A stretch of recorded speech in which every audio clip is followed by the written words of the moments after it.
Are you ready? I'm ready. Let's go.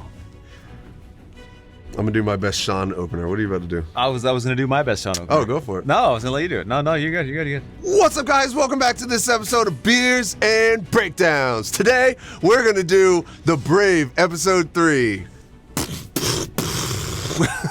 He's gonna be so mad if that's your impression. All right, do yours. Abel's gonna do his Sean impression now, and we'll see which one. Let us know which one is better. Okay, go for it. What's up, guys? Welcome to this episode of Beers and Breakdowns. Today we're gonna be watching. I lost it. I lost it. Hey, it was a valiant effort after like 17 tequila shots and however many beers I've had. I did give my best shot. All right, so Mexican rules. That's not a good way to put that. Again, Well, I'm Mexican, so I think you can't say that. Oh, well, because I was going to do like a play off of Moscow rules, which was the last episode we did. Oh, gotcha. Okay. Anyways, same rules still apply. YouTube doesn't like us cussing, so if we cuss, we're going to have to drink a shot, which is a slippery slope because the more we drink, the more we cuss. So we'll see what happens there. If he says the word tactics, which I have honed in the fact that former Green Berets and people who delve in tactics, go figure, right? People who actually practice tactics might want to say that word when they're breaking something down. He's not allowed to say the word tactics. If you ever see us at a bar, we will say that word all the time as we tell you how proficient we are in those such skills. And for Abel, we're switching it up this time. Abel is no longer allowed to say any disparaging remarks about Anne Heche. Oh. You can't say anything negative about Anne Heche because found out last episode, for some reason, Abel does not like Anne Heche, and she's the main part of this show. I don't know. I think she's a great actress. I think that you should have gone women on that one.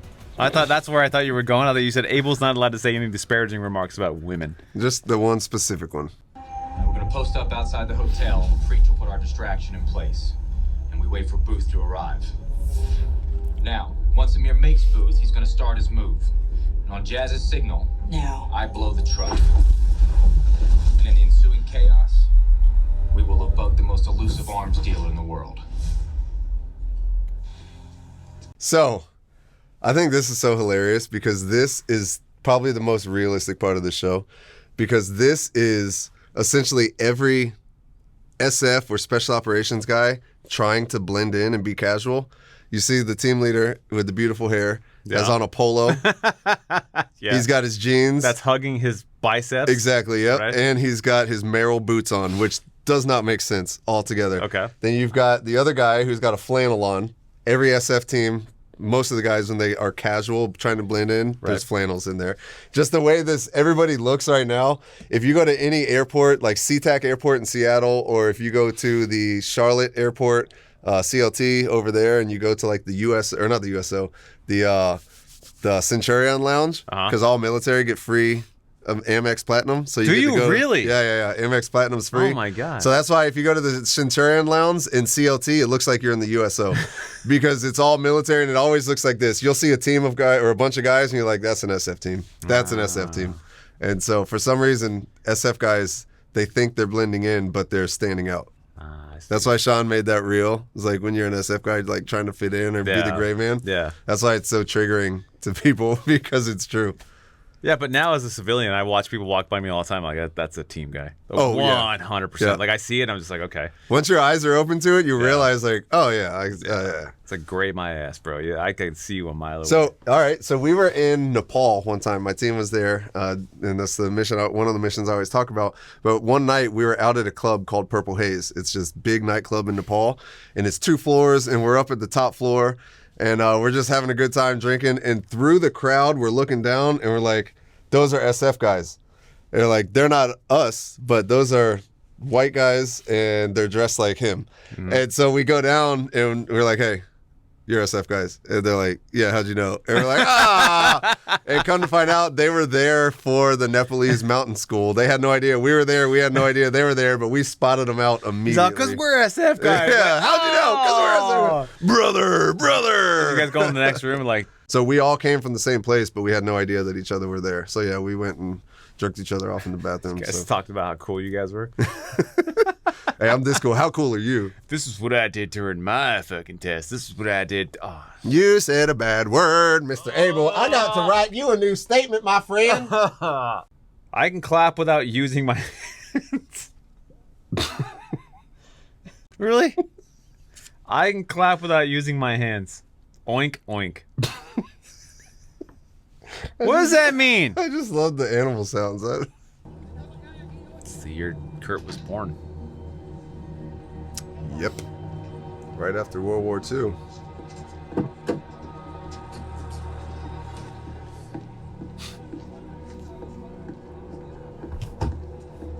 Looks like we're clear. All right. Are we? All right. Yet again, another example of a special operations guy trying to blend in while standing out like a sore thumb. That was the highlight man. That was not a gray man. That was not a great. A laser green highlight In man. his mind, he's putting on his flannel and his hat, and he's like, I am the gray man. Look around. Nobody else is dressed like that. Yeah, but when you're trying to walk like you're winning a fast-paced walking competition and then making eye You contact. stare the target in the eye, Yeah. and then when he looks, you're like, like, come on, dude. How much more could you stand out? We're clear. It's like, what the heck was that? Oh, take it easy. Stroll leisurely. I understand that, given the situation, what was going on, they were worried that he was going to find out about their other teammate in there. So they were trying to get closer so that they could protect her and pull her out if needed. But at this point, they were already walking out.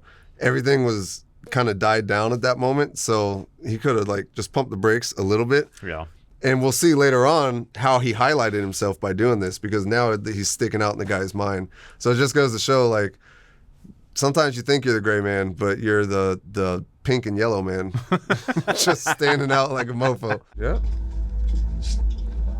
He's so proficient, too, at his job. So mysterious how he doesn't give people the plan. Do you want to count it? Martin. How long have we known each other? I'll be back tomorrow with a date and location for delivery. Perfecto.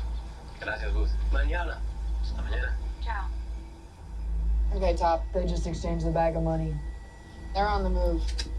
Why would you bring your girl to a... So this is kind of one of the things where the show starts to lose me. Yeah. Because they're supposed to be this high level, tier 1, beyond tier 1 element. Yeah. And they do stupid stuff like this. They are on top of this building. They're completely silhouetting themselves. They're standing up. They're on the knee with a tripod and everything. They're not trying to conceal themselves whatsoever. I understand they're looking through optics, so they've got some offset. They're pretty far away, but they're not that far away. The naked eye, you could still see people on top of that building over there. Yeah. That don't need to be there. Right. And so the fact that they're doing that, take a knee behind the AC unit and just peek out or something, even that's not the best, but the fact that they're just standing there, and then when it's time to pack up, they just stand up and they're like, oh, let me get all my equipment. It's goofy. I still don't understand the whole thing with him bringing the girl, right? She's undercover. She's his girl. But what is she aside from that? She's just his girlfriend. That's what I mean. She's just there for... So why is she there? Exactly. So you're going to go do a dangerous drug deal with a cartel or whoever they're supposed to be. And you're bringing your girlfriend. And you're bringing your girlfriend. You're bringing assuming at that point, the mother of your children, your life, your partner. You're putting her in danger. Hey, I'm going to go to this really dangerous thing where I'm taking gunmen with me because they have gunmen. Yep. We're going to meet and hopefully not kill each other. Let's go, Assuming baby. everything goes right, let's go. We're going to take the date night vehicle. No, What? Do that by yourself. I don't buy that. Why is she there? I think it's... for the story to show that she has access and understands and knows all the ins and outs. But that's my point, is that she has to be there for the plot to happen, which is what bothers me. I love it when something is motivated in itself. The storyline motivates why somebody should be there, as opposed to the opposite, where you have somebody there just so the plot can continue. I don't like that. And I think that's part of the reason why, because those things just compound throughout the season. I think that's part of the reason why the show didn't get picked up for a second season. While shows like SEAL Team, which every once in a while they'll make small goofy mistakes like that, but not like this show. This show is, and I can't wait till we get to the episode that really lost me. But that's why this show, you'll see little things like that build up throughout it, and it's just the realism's not there, and stupid stuff like standing on the roof. It's not going to happen. No, probably can't use it for the show. I don't know. You might be able to. But when I was in college, I used to smoke a lot of weed. And so whenever I went to buy weed, I would always have my dog with me everywhere I went. But whenever I went to buy weed, I would never bring my dog, because if I got arrested, I didn't want my Yeah, dog they to be would in the take car. the dog. Yeah, so Yeah. I'd always leave him at home. Every other time I drove somewhere, he was with me. How come it feels like we're always playing catch up? I'm pretty sure they're trying to let the How other come side it feels like forward.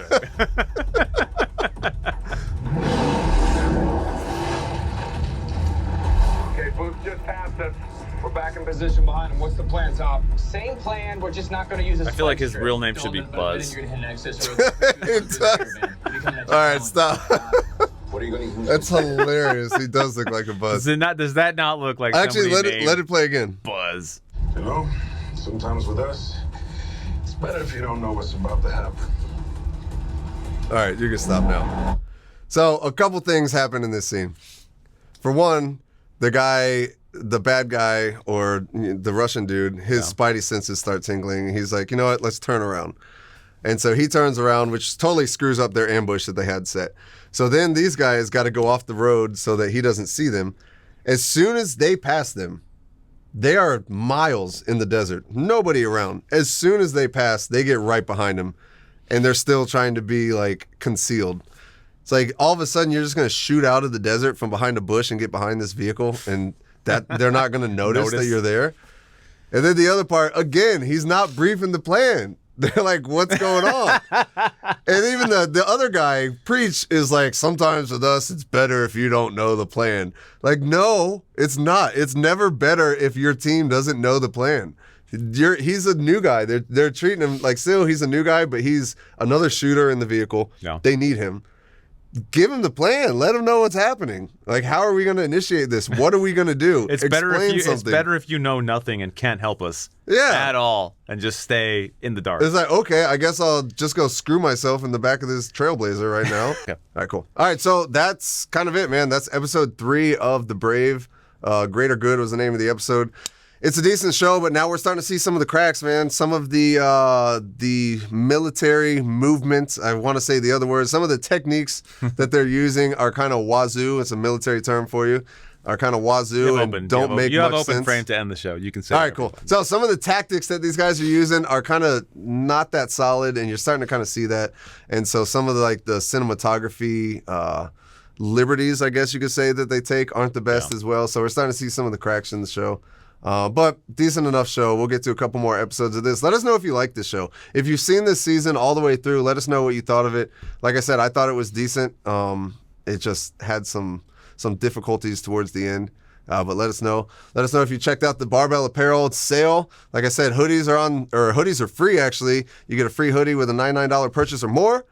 What else we got, Ava? What's going on in the FNG Academy world right now? We don't have a lot going on, really. I mean, well, you got the big project. Let us know if you guys want us to keep doing this show. This is what, episode 3? Yeah. So let us know if you want us to keep going. It's really important that you guys tell us. Aside from that, we have some really cool stuff in the works. Again, I can't say anything about it, but I hope it's good.